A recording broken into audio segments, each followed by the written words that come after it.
Welcome back to the Bounds Bully podcast for ambitious women in business and a few brave men. I'm your host, Nikita Renthig-Penn. Excited to be in the place with you today. So here is another balance bite for you. If you are new to the BBP, this is something that we brought back from years and years and years ago. We used to do balance bites specifically on one of our old YouTube pages where I would take one question from our clients, power partners, or somewhere else in our community back in the day when we used to have a Facebook group for Certified Selfish, which it was just too much. Hashtag let things go. So we just stopped that and decided to dive deeper in how we serve people without trying to spread ourselves thin. So we too could balance boldly. Well, anywho, the balance bites are from that region of time where we would break things down into smaller bite-sized pieces, anywhere from a 2-minute tackle all the way up to roughly a 15-minute kind of micro episode. And this is one for you. So today's balance bite is for those of you who are parents, specifically parents of young adults that either fall in the Gen Z or the younger end of the millennial range of, I would say children, but young adults at this point. So my husband and I definitely do fall in both. Our oldest child is a little over 27 and our youngest child just turned 23 just a few months back. So they're at both the millennial and the Gen Z ranges of that spectrum. And our oldest is also a dad of two. We have 5 and 6-year-old at the time of this recording, grandbabies who are pure joy that we love, love, love to life. Can't get enough of them. They both also are on the autism spectrum disorder continuum with very different levels of autism between the two of them.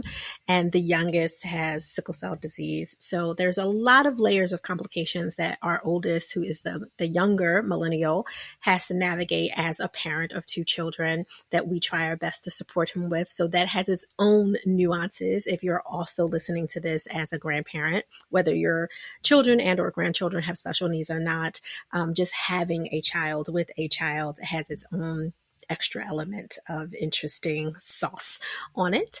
And then our youngest is living that rich auntie life. So she doesn't have any children. And we have told her it's her choice when and if she chooses to. So we support her in her intentionally selfish era to work on herself, to love on herself, to put herself first, as I hope she continues to do if she chooses to become a parent. But right now it is all about her and our grand dog, Nova Lynn. And if you have been following me anywhere, you know I love me some of my grand dog, Nova Lynn. Okay. My kids say I treat Nova Lynn better than I treat them, but that's like half joke, half not, probably. So there's that.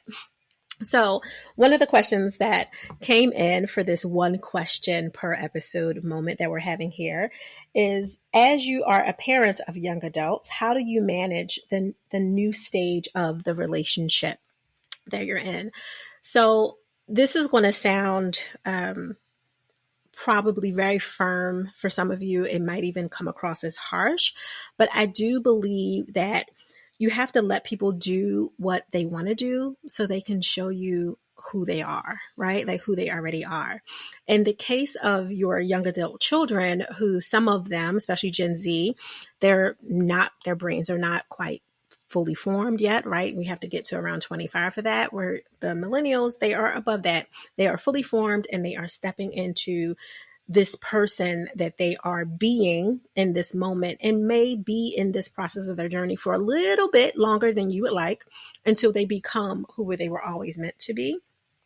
But often, as parents of them, we have to look at both the millennials and the Gen Zs a little bit different.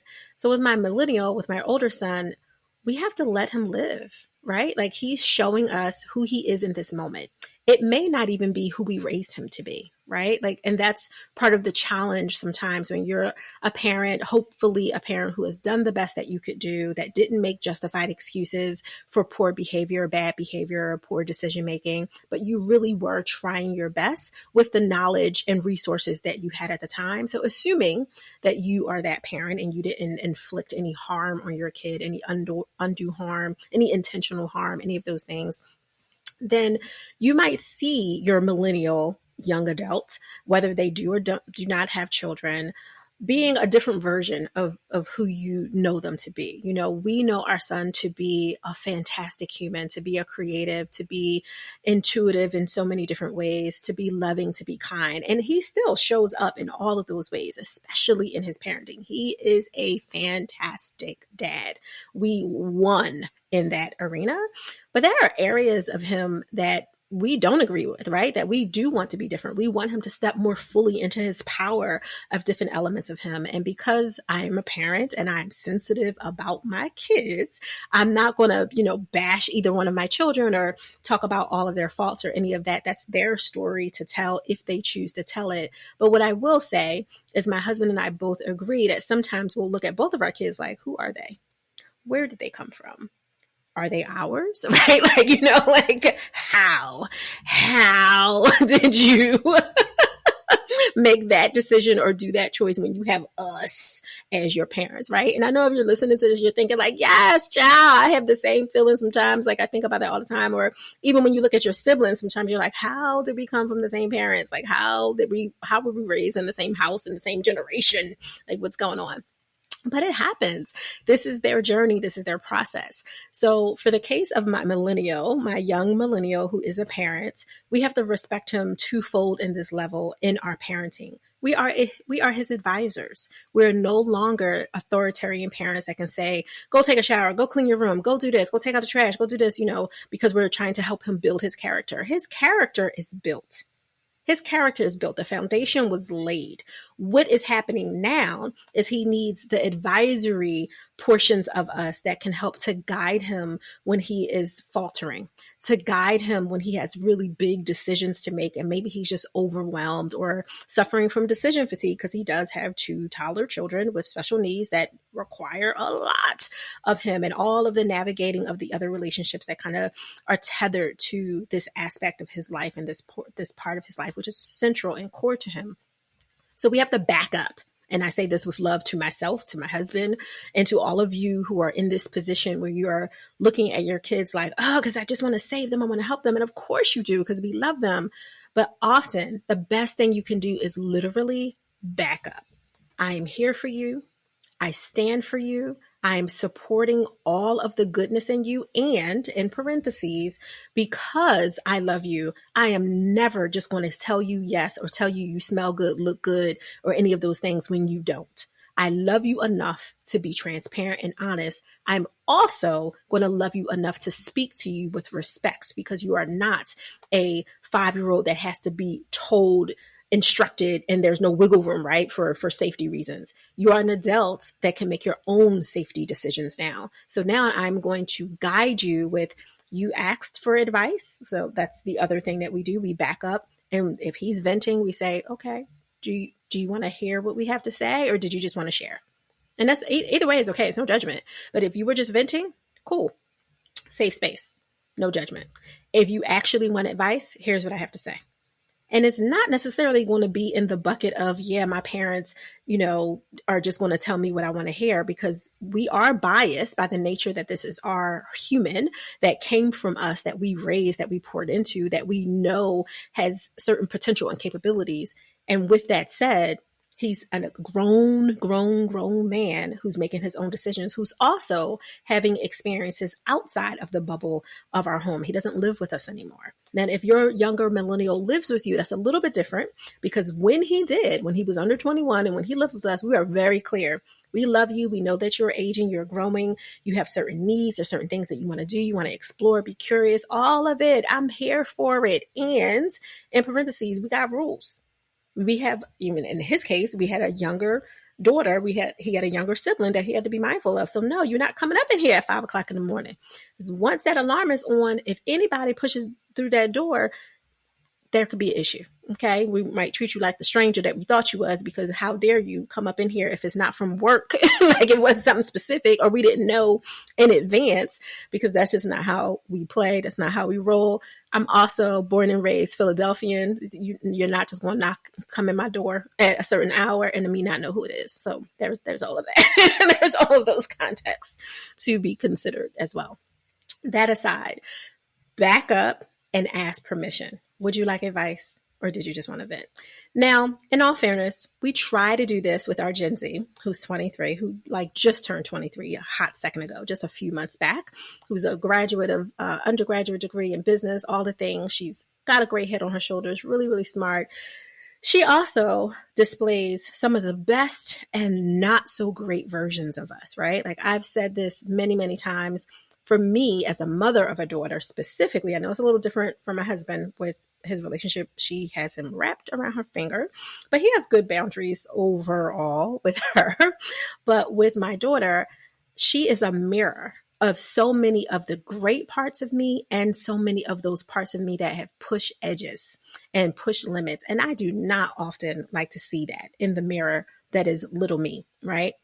So some of the challenge that comes up with me trying to navigate and come into a parent advisor role with her is I have to remember and remind myself in real time. Like this isn't just a moment for the podcast. Like this is something I have to tell myself daily because she does still live with us, right? Like she's in proximity to us. I have to remind myself she is grown, she is growing, and she is not you.